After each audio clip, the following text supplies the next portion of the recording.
I think this is one of the biggest medical announcements that this office has ever made. So it's an historic day because I think today we are turning the tide and we are reversing an unfair situation. If you've never seen this man before, his name is Albert Bourla, chairman and CEO of Pfizer. And here he is standing in the Oval Office in late September next to President Donald Trump, making a pretty bold concession. They would voluntarily lower the prices they charge Americans for some medications to match those in Europe. The big winner of this deal clearly will be the American patient. During the same meeting, Trump and the White House announced plans for TrumpRx, a new government website that would launch later next year, where U.S. patients could purchase prescription drugs directly from the drug makers. It's no surprise that the rising cost of drugs has become a crippling cost for many Americans. U.S. prices across all drugs, both name brand and generics, are roughly 3 times as high as prices in comparison countries. And so for decades, politicians have been promising to do something about it. Prescription drug prices are outrageously expensive. Bring down costs of prescription drugs. For prescription drugs. A prescription drug. So why do Americans pay more for prescription drugs than anyone else in the world? Are other countries around the globe freeloading off of American pharmaceutical innovation? The American consumers have been subsidizing research and development costs for the entire planet. Or like a party with Trump vodka, the sizzle of Trump steaks, and a degree from Trump University, is TrumpRx a gift or a grift? Well, let's take a look.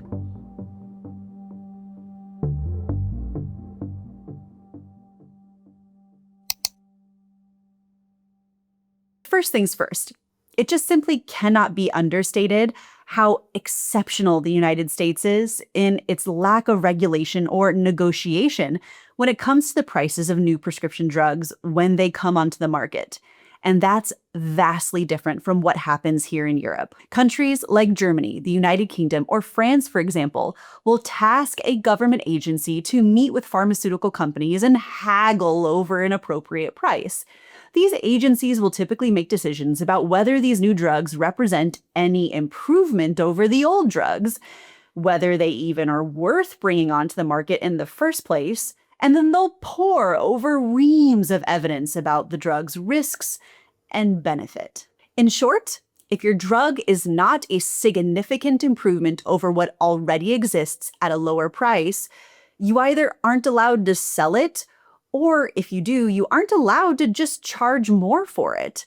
And that is a much, much bigger problem in the United States than I think most people realize. Only 1 in 10 drugs approved by the FDA provided significant improvements over existing remedies. This is particularly true for cancer treatments. A study of 72 cancer drugs launched in the United States over 12 years found that on average, they only extended life by 2 months. But the United States allows drug makers to set their own prices for a given product and allows every single drug that's proven to be safe to come onto the market. Yet their costs can be exorbitant. Take, for example, the drug lenalidomide, brand name Revlimid, an immunomodulatory drug used to treat multiple myeloma, a type of blood cancer. In 2022, a 28-day supply of the drug sold for an eye-watering $24,366. That's nearly $1,000 a pill. This was 4 times higher than the gross prices paid in Australia and 2.5 times higher than in Canada, which is remarkable considering that despite long-holding orphan drug status, the drug itself is derived from a decades-old drug, thalidomide, that was once sold over the counter in Europe before it was pulled from the market. But that's an entirely different story for another day. But perhaps the biggest reason that Europeans pay less for their medications is because they negotiate much more efficiently than the United States. Because when they do so, they do it for the whole country at one time. On the other hand, in the United States, we don't have a single payer system. We have Medicare, Medicaid, TRICARE, and we have a multitude of public health insurance plans. It's not just one group negotiating. Plus, drug prices are shaped by complex negotiations involving pharmacy benefit managers that act as a middleman between drug makers and employer clients and health insurers, and have been criticized for inflating costs. This is in a large part why, despite it sounding tempting to simply just give Americans money to negotiate on their own terms, when you don't collectively bargain as a group, it rarely, if ever, actually works to achieve cost savings. In addition to that value assessment that I just talked about, in most European nations, typically it is a nonpartisan expert panel who decides how much money a drug is worth from a clinical and economic perspective. They will basically say, okay, based on the clinical benefits of this drug and your own overhead costs, this is how much money we're going to pay you. And if companies are not willing to agree to that price, these countries will often just say, well, okay, well, then you're just not going to sell your drug to anybody in our country. But you see, in the United States, we have this inherent desire to have access to everything. We want to have access to all of the drugs. And if our negotiators basically said, well, this drug isn't worth it for us to cover, you could see how that just wouldn't fly for a lot of consumers. Now, one of the counter arguments often parroted by Big Pharma against drug pricing controls is that it would hinder research and development, which sounds good on face value, but it tends to fall apart when you peek behind the curtain. And to illustrate what I mean, I want to give you a tangible example. So let's go back and look at that cancer drug that I mentioned earlier, Revlimid. The CEO, Bob Hugan. Bob, great to have you here with us. Thank you, Carol, and thank you, Matt, for having me. Let me ask you about Revlimid. I'm going to jump right in because that's your top seller, big chunk of your revenues. You might be surprised to learn that when the drug entered the US market, it was cheaper to purchase in the United States than in the EU. When Celgene launched Revlimid in December of 2005, it set the initial price at $55,000 a year, or about $218 a pill, which was about double what analysts expected. 7 months later, when the FDA approved the drug, the price jumped to $70,560 a year, or $280 a pill. Still, launch prices were 33% lower than European Union prices. But not for long. Over the next 13 years, the parent company Celgene raised the price 22 times in the United States, from $215 per pill in 2005 to $719. And then, after Bristol Myers Squibb's acquisition of Celgene in 2019, the price increased to $763 a pill. By 2024, it was $892. Today, a 1-month supply of branded Revlimid is approximately $25,000, over quadruple the 2005 price. But the cost to manufacture it? 25 cents a pill. A cost that the CEO said in a deposition has never changed. If I were to look at a pill and analyze it from 2005 when it cost $215 and I was looked today at when it cost $763, would that pill be the same? I understand your question about the pill. The manufacturing for it would be the same. Great, thank you. Furthermore, according to a U.S. government investigation, Celgene relied heavily on taxpayer-funded academic research to develop Revlimid, including federal grants and federally funded trials from Rockefeller University, Boston Children's Hospital, the National Institute of Health, the National Cancer Institute, and the Mayo Clinic. More than half of the trials Celgene cited as supporting price increases in 2016 to 2018 were not even funded by Celgene.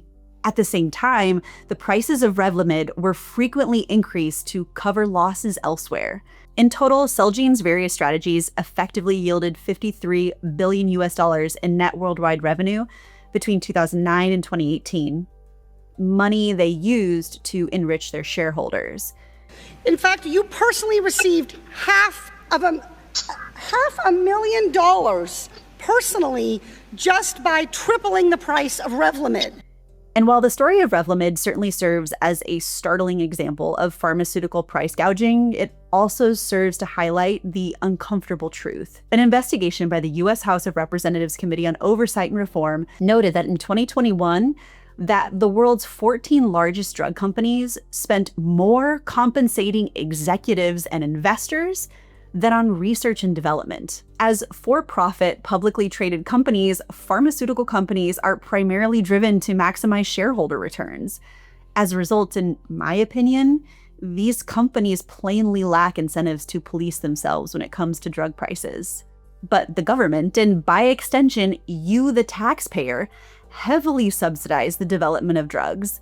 In fact, according to a 2023 report which examined 10 years of pharmaceutical development, the National Institute of Health project costs for basic or applied research was significantly greater than reported industry spending on R&D. But Big Pharma reasons that the government has no place setting prices for the drugs developed by private companies, and subsequently attempts to prove that private sector investment and returns are the primary driving force for innovation. Or, well, at least conservative advocacy groups that they shovel their money into make sure to get that message out loud and clear. And speaking of misleading political messaging that intends to influence elections and public sentiment on hot-button issues, it can be extremely difficult to separate fact from fiction when it comes to what's going on in politics today and the dark money that funds it. That's why I always use our sponsor, Ground News, because it gives me an easy, data-driven, and objective way to read the news. On Ground News, every story comes with a quick visual breakdown of political bias, factuality, and the ownership of sources reporting, all backed by ratings from 3 independent news monitoring organizations. For example, this recent story on TrumpRx, which I'll touch on later in this video, discussed the Trump administration's plan to lower prices for weight loss drugs from Eli Lilly and Novo Nordisk, and was covered by over 24 news outlets. I've been using their headline comparison feature to see specific differences between left and right reporting. For this story, a left-leaning outlet uses somewhat inflammatory language, calling the plan a, quote, backdoor attempt at pegging drug prices, end quote, and highlights the failed attempt at similar programs during Trump's first administration. On the other hand, a right-leaning outlet makes no mention of the actual effects of the program or broad-based drug affordability, but rather touts the deal as one of the, quote, most politically significant announcements to date, end quote. If one side of the political spectrum is ignoring the story, the blind spot feed will let you know so you can make up your own mind about how reliable the reporting is, which is a level of transparency that I very much appreciate when sifting through the data and reports on each subject I cover on my channel. So go head over to ground.news/Ashton to check it out, or simply click the link down in the description of this video or scan the QR code on your screen. You can subscribe through my link to get 40% off the Vantage subscription, the same plan that I use, which includes unlimited access to all of their amazing features. Plus, when you subscribe, you not only support me, you're also supporting an independent platform trying to make the news more transparent. Because people go to Europe to buy drugs and they come back with drugs, prescription drugs, normal, not, I don't mean the bad drugs, I mean prescription drugs. We're going to go down a lot, and they're going to go up a little. As part of his two-pronged approach to drug pricing controls, Trump has also indicated that he intends to make Europeans specifically pay more of their share. He essentially is insinuating that by paying less, European nations are freeloading from the investment that US consumers are making by purchasing these drugs at a higher cost. So is there some truth to this statement? Well, it depends entirely on how you interpret the data. You see, throughout much of the late 20th century, Europe led the world in biopharma research and development and innovation. The European pharmaceutical industry was responsible for more than twice as many new drug treatments as the United States in the 1970s. And even as late as 1990, European headquartered drug companies out-invested US headquartered ones in R&D, accounting for 49.1% of global drug R&D compared to 33.3% for the United States. However, today the story is very different. European firms are now responsible for just 29% of global drug R&D. US firms lead at 55%, basically 26% more, and almost double the European share.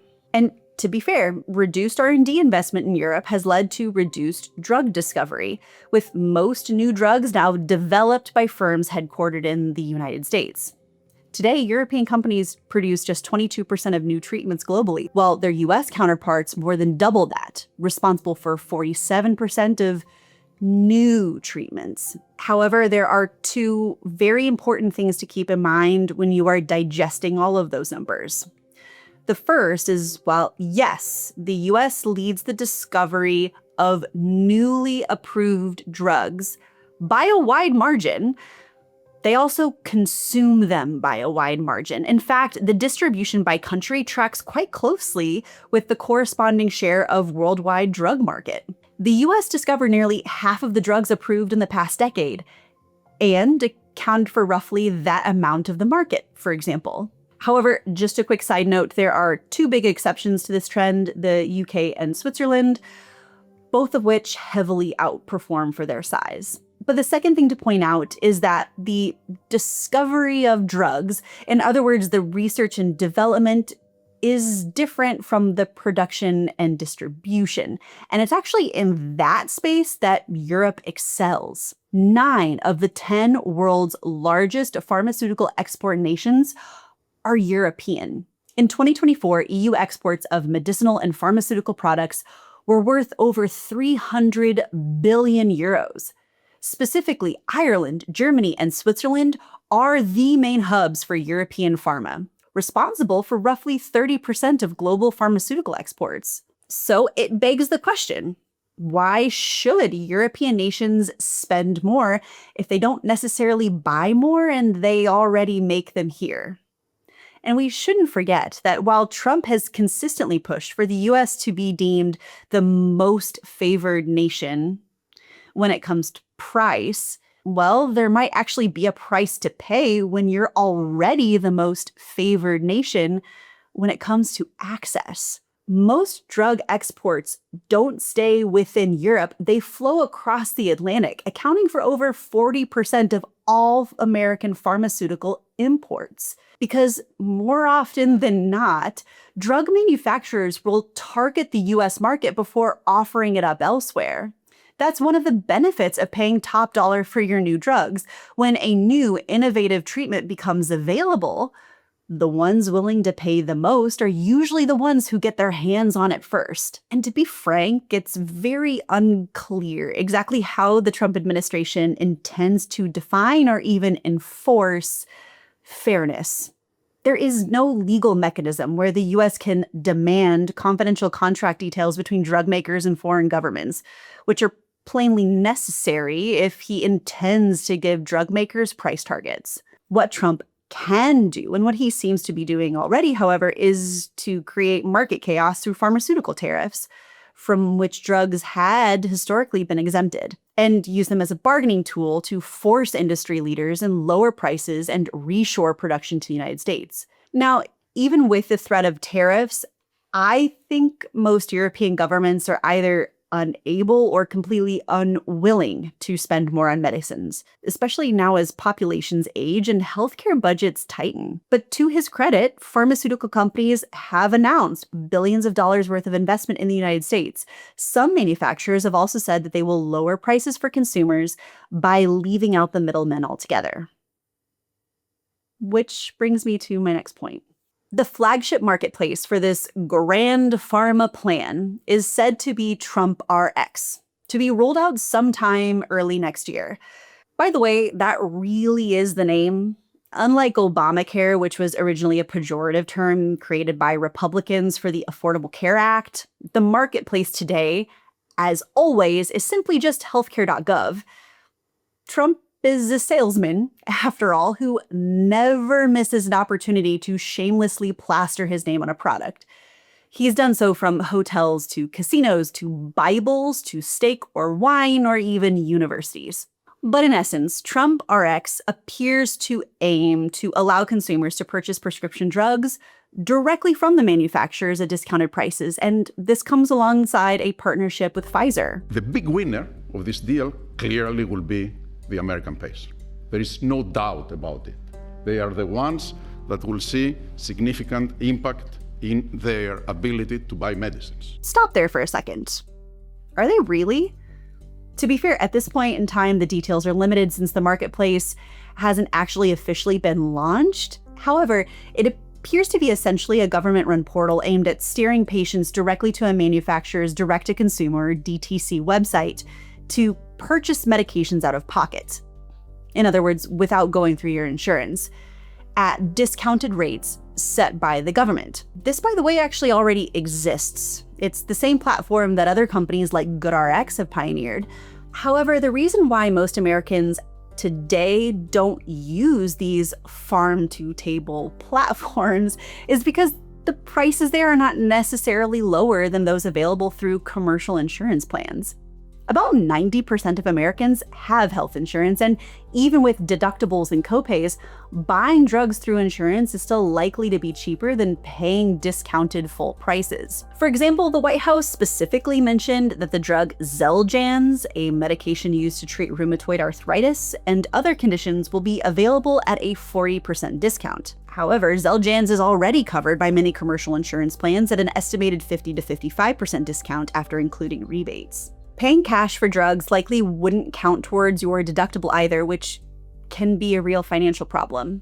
However, some of the 27 million uninsured Americans who have enough funds to buy the drugs directly could find savings, and that is a good thing. But the biggest issue all comes back to the fact that most Americans get their healthcare via private insurers that are beholden to little to no price controls from the federal government. At the moment of filming this video, the federal government can only set prices for drugs inside the Medicare program that they themselves control. And yes, while Trump loves to pass executive orders, realistically, those things can only direct federal agencies what to do. If you want to require action from privately owned companies, you're gonna have to get new legislation through Congress. And unfortunately, despite the fact that lowering healthcare and drug costs have an overwhelmingly bipartisan support, federal price controls are abhorrent for many Republicans in Congress. But I've said it before, I'll say it again. Prescription drugs are not iPhones. Medication is treated differently because it is a good that many consumers quite literally cannot live without. Countries like Australia, France, Germany, and Great Britain don't regulate the price of things that consumers buy, like computers or clothing or iPhones. They aren't socialist nations, but they and dozens of other countries have made the decision to regulate the price of drugs to ensure that medical treatment remains affordable for all citizens, regardless of their income. You know, European countries like France and Germany, for example, purchase medications using 5-year contracts that prohibit price increases. In contrast, the US pharmaceutical firms can raise prices at will, and they often do. Maybe that's a good place to start. But I would love to hear your thoughts down below in the comment section of this video. What do you think could be a reasonable starting point, or is the only option out there at this point to just wipe it all away, start from scratch, and completely revamp the US healthcare industry? Let me know your thoughts down below in the comments section. And as always, if you enjoyed what you saw today, be sure to hit that thumbs up button. And for more content from Type Ashton, hit that subscribe button. So, I'll see you next time. Tschüss!